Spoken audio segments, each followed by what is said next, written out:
नमस्कार दोस्तों, आपका स्वागत है ओपी स्टडी पॉइंट में। मैं आज क्लास 11 हिंदी गद्य साहित्य का बहुविकल्पी प्रश्न लेके आया हूँ। यह आज आपका पार्ट 3 वीडियो है और हिंदी गद्य साहित्य का यह आज पूरी बहुविकल्पी प्रश्न इस पार्ट में हो जाएगा। और आपने अभी तक पार्ट 1 और पार्ट 2 वीडियो नहीं देखे हैं तो आपको डिस्क्रिप्शन में मिल जाएगा, तो उसे भी देख लीजिए। तो इसका मैं PDF फाइल में डिस्क्रिप्शन में दे दूँगा, आप लोग उसे डाउनलोड कर लीजिएगा। तो आपका यह प्रश्न 41 क्या है, तो मैंने प्रश्न 40 तक करवा दिया हूँ। तो आज इसी क्रम में आगे बढ़ते हुए तो आज आपका प्रश्न 41 क्या है कि किस युग की रचनाएं मार्क्सवाद से सर्वाधिक प्रभावित हुई।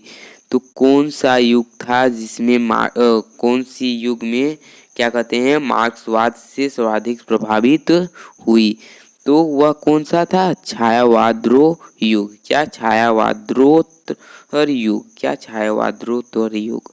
और आपका प्रश्न 42 क्या है कि गद्य की विधा जो नहीं है, गद्य की विधा जो नहीं है तो वह क्या है? गद्य काव्य, जो कि आपका गद्य की विधा नहीं है। और आपका प्रश्न 43 क्या है, तो प्रश्न आपका 43 है कि हिंदी की गद्य और पद्य विधाओं में समान रूप से लिखने वाले विद्वान कौन थे। तो हिंदी की गद्य और पद्य को विधाओं में समान रूप से लिखने वाले कौन विद्वान थे? वह थे आपके जयशंकर प्रसाद। कौन? जयशंकर प्रसाद। तो आपका प्रश्न 43 का कौन सा ऑप्शन सही है? ग नंबर। और आपका प्रश्न 44 क्या है कि छायावादी युग के लेखक कौन नहीं है। तो छायावाद की युग के लेखक कौन है, तो वह है आपके भगवती शरण वर्मा, जो कि छायावादी युग के लेखक नहीं है। और आपका प्रश्न 45 क्या है कि निम्नलिखित में से कौन से साहित्यकार छायावादी नहीं है। तो निम्नलिखित में कौन से साहित्यकार छायावादी नहीं है, तो वह थे आपके रामधारी सिंह दिनकर। तो इस आप ये कौन सा ऑप्शन सही है? ख नंबर, रामधारी सिंह दिनकर, जो कि क्या कहते हैं साहित्यकार छायावादी नहीं थे। और आपका प्रश्न 46 क्या है, तो प्रश्न आपका 46 यह है कि संस्कृत के 4 अध्याय किस युग की रचना है। तो संस्कृत के 4 के अध्याय किस युग की रचना है, ये बहुत ही महत्वपूर्ण ही प्रश्न है। तो यह आपका कौन सा है? ग नंबर आपका ऑप्शन सही है, छायावादरोत्तर युग के। तो यह आपका 46 प्रश्न था। और आपका 47 प्रश्न यह है कि हमीरहट किस प्रकार की रचना है। क्या? हमीरहट किस प्रकार की रचना है, तो वह आपका क्या है? इतिहास प्रकार की रचना है अमीरहट। तो यह आपका था प्रश्न 47। और आपका प्रश्न क्रमांक 48 क्या है कि खड़ी बोली गद्य के विकास का प्रारंभिक युग कौन सा है। तो खड़ी बोली गद्य के विकास का प्रारंभिक युग क्या था? भारतेंदु युग। ध्यान में रखना, जो हमारा पहले खड़ी बोली गद्य के विकास का प्रारंभिक युग क्या था? भारतेंदु युग। और आपका अब प्रश्न 49, क्या? प्रश्न 49 यह है कि निम्नलिखित में से किस निबंधकार को ललित निबंधकार माना जाता है। तो इस प्रश्न का उत्तर क्या हो जाएगा? निम्नलिखित में कौन से निबंधकार हैं जो ललित निबंधकार माना जाते हैं, तो वह है आपके कुबेर नाथ। क्या? कुबेर नाथ राय। तो इस प्रश्न का उत्तर क्या हो जाएगा? क वाला ऑप्शन सही है, कुबेर नाथ राय। तो यह था आपका 49 प्रश्न। और आपका क्या? प्रश्न 15। तो आपका प्रश्न 15 क्या है कि प्रश्न 15 आपका दिया गया है निम्नलिखित में से कौन सा कथन क्या है? असत्य है। तो जैसे दिया गया है, पहला कथन में दिया गया क नंबर में कि गद्य व्याकरण सम्मत वाक्यबद्ध रचना है। और दूसरा ऑप्शन दिया गया है गद्य प्रधानतया विचार तर्क चिंतन एवं विश्लेषण प्रदान होता है। और तीसरा ऑप्शन दिया गया है गद्य में लय नियति एवं गति आदि का महत्व होता है। और चौथा ऑप्शन क्या दिया गया? आज का युग गद्य प्रधान है। तो इस 4 ऑप्शन में कौन सा ऑप्शन सही है? तो इस 4 ऑप्शन में आपका ग नंबर, क्या? ग आप वाला आपका सही है।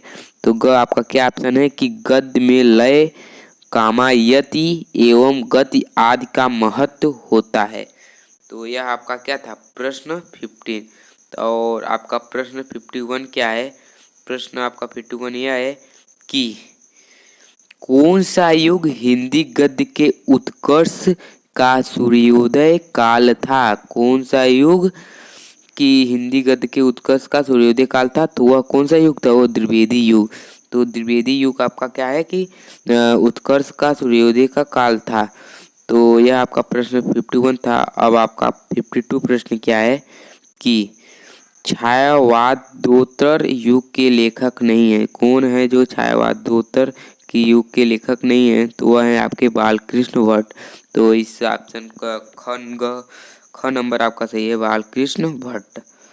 यह था आपका प्रश्न 52। और आपका प्रश्न 53 क्या है कि द्विवेदी पत्रावली के संकलनकर्ता कौन है? क्या द्विवेदी पत्रावली के संकलनकर्ता कौन है? तो वह है आपके वैजनाथ सिंह, जो कि द्विवेदी युग के पत्रावली संकलन करता थे। और आपका प्रश्न आपका 54 क्या है कि हिंदी साहित्य के आधुनिक काले को गद्य काल की संख्या किसने दी? क्या लिखा गया है? हिंदी साहित्य के आधुनिक काले को गद्य काल की संख्या किसने दी? तो इस प्रश्न का उत्तर क्या हो जाएगा? तो इस प्रश्न का उत्तर क्या हो जाएगा? ग नंबर आचार्य रामचंद्र शुक्ल, जो कि आप लोग जानते हैं कि हिंदी साहित्य के क्या है? आधुनिक काल के गद्य काल की संख्या दी थी। तो यह आपका प्रश्न क्या था? 54। अब आपका प्रश्न क्या है? 55। तो आपका प्रश्न 55 क्या है कि बड़ों के प्रेरणादायक पत्र, क्या बड़ों के प्रेरणादायक पत्र संकलन किसने प्रकाशित कराया था? तो इस प्रश्न का उत्तर क्या हो जाएगा? तो इस प्रश्न का उत्तर हो जाएगा वियोगी हरि। क्या? वियोगी हरि, जो कि हमारे क्या कराए गए थे? बड़ों के प्रेरणादायक पत्र जो संकल्प कराए थे। और आपका अब 56 प्रश्न क्या है? 56 यह प्रश्न है कि नूतन ब्रह्मचारी किस विधा की रचना है? नूतन ब्रह्मचारी किस विधा की रचना है? तो वह उपन्यास विधा की रचना है। तो यह प्रश्न 56 था। और आपका प्रश्न अब क्या है? 57। तो आपका प्रश्न 57 में क्या दिया गया है कि हिंदी प्रगतिशील लेखक संघ का प्रथम अधिवेशन हुआ है प्रेमचंद की अध्यक्षता में संघ का अधिवेशन हुआ। तो कब उनका प्रेमचंद की अध्यक्षता में संघ का अधिवेशन हुआ? तो हुआ था आपका 1932 में, सन 1932 में हुआ था। तो यह आपका कौन सा प्रश्न था? प्रश्न आपका 57 था। और आपका प्रश्न 58 क्या है कि प्रारंभिक गद्य लेखकों में दो रचनाओं में से एक है। क्या? प्रारंभिक गद्य लेखकों में ऐसे कौन से दो रचनाएं जो एक है? तो वह कौन से थे? वह थे शिव प्रसाद सितारे हिंद। क्या? शिव प्रसाद सितारे हिंद। अब आपका प्रश्न 59 क्या है? आपका 59 क्या है कि डी मेड मैन, क्या डी मेड मैन का पगला नाम से हिंदी अनुवाद किया है? तो कौन किए थे? डी की बहुत अच्छा प्रश्न है कि डी मेड मैन का पगला नाम से हिंदी में अनुवाद किसने किया था? तो वह आपके किए थे राय कृष्ण दास ने। किसने? राय कृष्ण दास ने। तो यह आपका प्रश्न क्या था? 59। और आपका अब प्रश्न है 16। तो आपका प्रश्न 16 क्या है कि निम्नलिखित में से सदल मिश्र की रचना कौन है? तो इसमें से बताइए कि निम्नलिखित में कौन सी सदल मिश्र की रचना है? पहला ऑप्शन दिया गया है सनी केतकी की कहानी, दूसरा दिया गया है नासकी तोस्की, और उसके बाद नासकी तो पख्यान, और ग नंबर दिया गया है राजा भोज का सपना, और घ नंबर दिया गया है सत्यार्थ प्रकाश। तो इस प्रश्न का कौन सा आंसर सही है? ख नंबर। क्या? ख नंबर। तो ख में क्या दिया गया है? नासिकित तो पखान। यह बहुत अच्छा रचना है और बहुत ही हार्ड वर्ड है। तो ध्यान में रखना। ये आपका कौन सा प्रश्न था? 16। और आपका 61 क्या प्रश्न है कि कौन सी रचना धर्मवीर भारती की है? कौन सी रचना धर्मवीर भारती की है?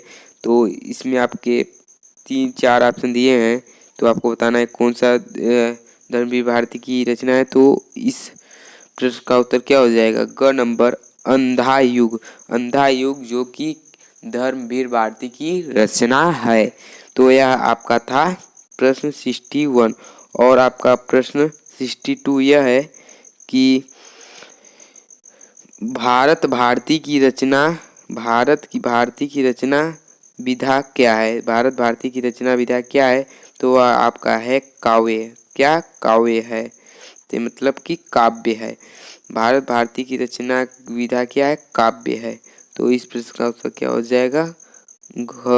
घ नंबर हो जाएगा। और आपका प्रश्न 63 क्या है? प्रश्न आपका 63 है कि निम्नलिखित में से असत्य कथन है। तो आपको 4 ऑप्शन दिया गया है, इसमें से आपको प्रश्न बताना है कौन सा असत्य कथन है। पहला ऑप्शन दिया गया है, क नंबर आपका ऑप्शन क्या दिया गया है? हजारी प्रसाद द्विवेदी निबंधकार एवं उपन्यासकार है। ये आपका असत्य है कि सत्य?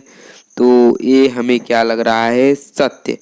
और आपका घ नंबर दिया गया है कि महावीर द्विवेदी सरस्वती पत्रिका के संपादक हैं। ये थे। ये आपका कथन सत्य है कि सत्य है। और ग नंबर आपका दिया रामचंद्र शुक्ल हिंदी साहित्य का इतिहास ग्रंथ के लेखक हैं। ये भी सही बात है, हाँ, कि हिंदी साहित्य के रामचंद्र शुक्ल हिंदी साहित्य के क्या हैं? इतिहास के ग्रंथ लेखक हैं।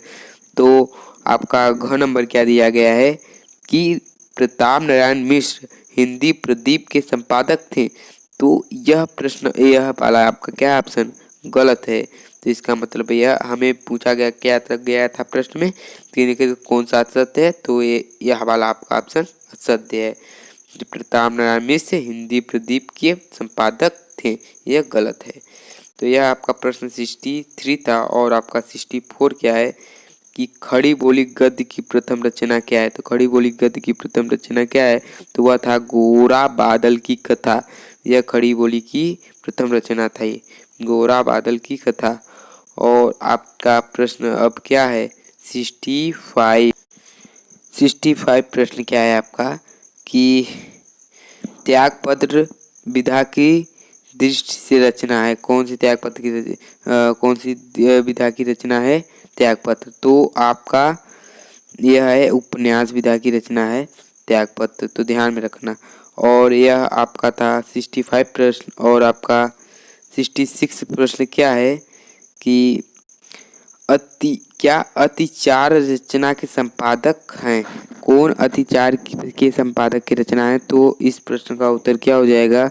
मुंशी जिन विजय। क्या? मुंशी जिन विजय अतिचार रचना के संपादक हैं।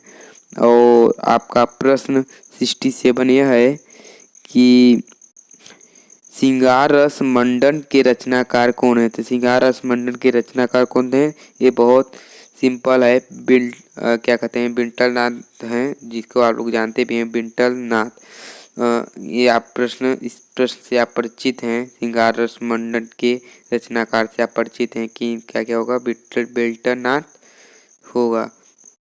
अब आपका प्रश्न 68 क्या है? 68 आपका यह प्रश्न है कि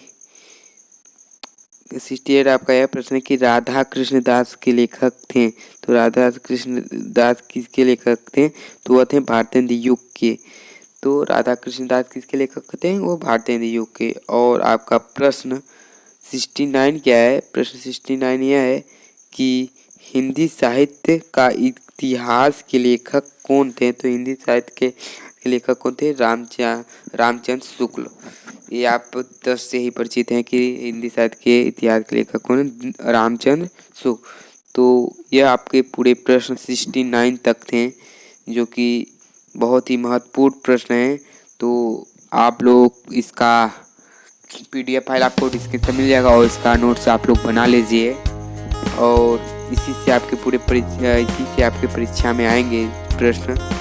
तो तब तक के लिए thank you, all the best.